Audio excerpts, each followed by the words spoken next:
What's up, guys, and welcome to the Here to Evolve podcast.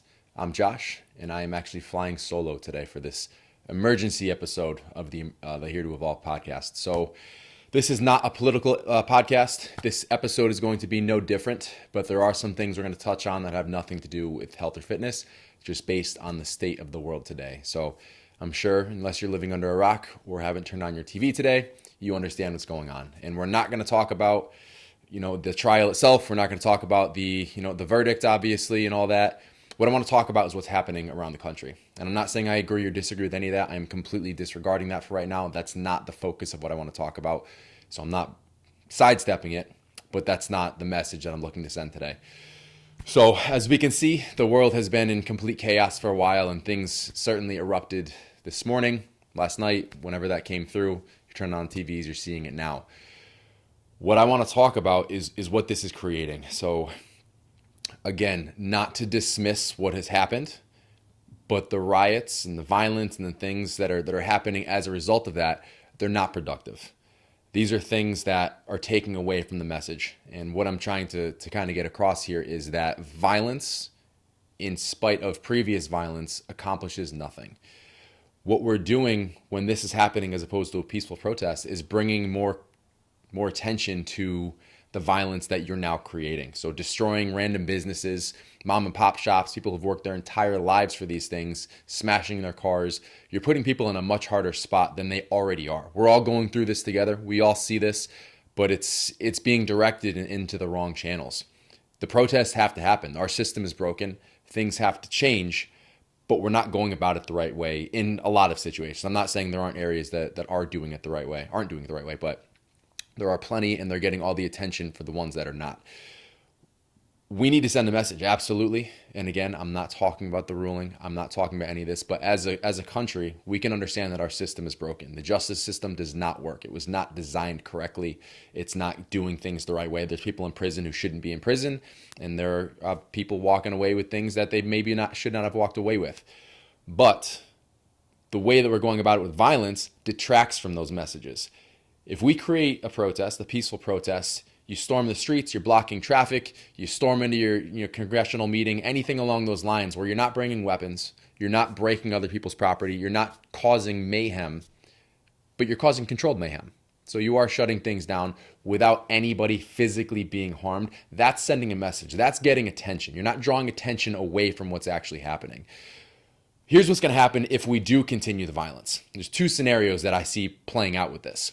We don't like either one of them. They're both going to suck. The first one is the government. You think a lockdown is bad now. The government cracks this down even further. The military patrols the streets. Nobody's allowed outside of curfew. Things get nuts, and in a way that we have very, very minimal control over. We are stuck with, if they're patrolling the streets and guns, we're stuck in our house.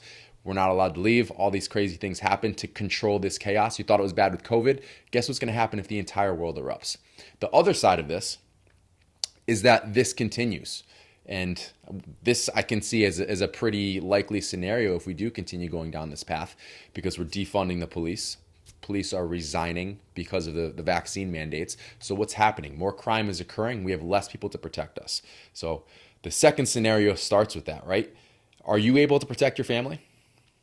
If we get to that point where we don't have, I don't want to say governmental control, but we don't have that governmental protection. We don't have, our police officers, our firefighters making their rounds because they're resigned, or, they were booted for not getting vaccinated, or, they were defunded, anything along these lines. That's what we're pushing for. We're pushing to eliminate these situations because the system is broken. But if we keep elevating this with violence, what happens? Do you have a tribe within your neighborhood that you can protect yourselves with? Do you know how to hunt? Do you live in the concrete jungle? So can you even hunt for food? Because you're not going to be able to go to the store without bombs going off, fires going off. And this is obviously an extreme scenario, but I'm just trying to paint the picture because we think we're so blessed in America because we're generally safe. We're generally well taken care of. If we don't like what we're seeing on the news right now, we can turn it off and walk outside, and that's what I did. I turned off the TV. I am blessed to be able to do that. I'm not, directly affected by that right now because it's not in my backyard. What happens when it is? What happens when it's in your backyard? Can you defend yourself? Can you put out the fire yourself? Nobody's coming to save you, but that's the situation we're kind of pushing ourselves towards. So my solution to that, or not my solution, but We do things peacefully. Love and compassion. That's what this podcast is all about. Spreading good vibes, positive messages, doing things the right way. That's what we've been stressing to you guys since we started this thing. And that's what we're going to stress to you right now. Doing things peacefully, sending a message peacefully, being there to care about each other. If something's broken, we fix it together. We don't break other shit. We come together as a community to make sure we're resolving these problems the best that we can. That all starts with love and compassion. Love your neighbor, love your coworkers. I'm not religious, I'm not going to get into that stuff, but if we walk out the door and we genuinely care about other people, these things don't happen. Equality happens as a byproduct of just loving and appreciating everybody else around you. So that's the message that I'm pushing. That's what I'm trying to spread. I'm not trying to take away from, the things that are happening right now as far as protests, but we need to go about things the right way. And right now there are a lot of areas that we're not. We can't keep breaking shit. We can't keep hurting other people. And again, I'm not saying in every situation that everyone's going out to do that, but there are people who are taking advantage of the ability to go create more crime and to go do stupid things in the midst of all this. If you're going out of this scenario and going down to one of these things with a pure heart, you're going to do things the right way. You're going to do things for the right reason. You're going to get your message across. If you're going out there specifically to break shit, you're a scumbag.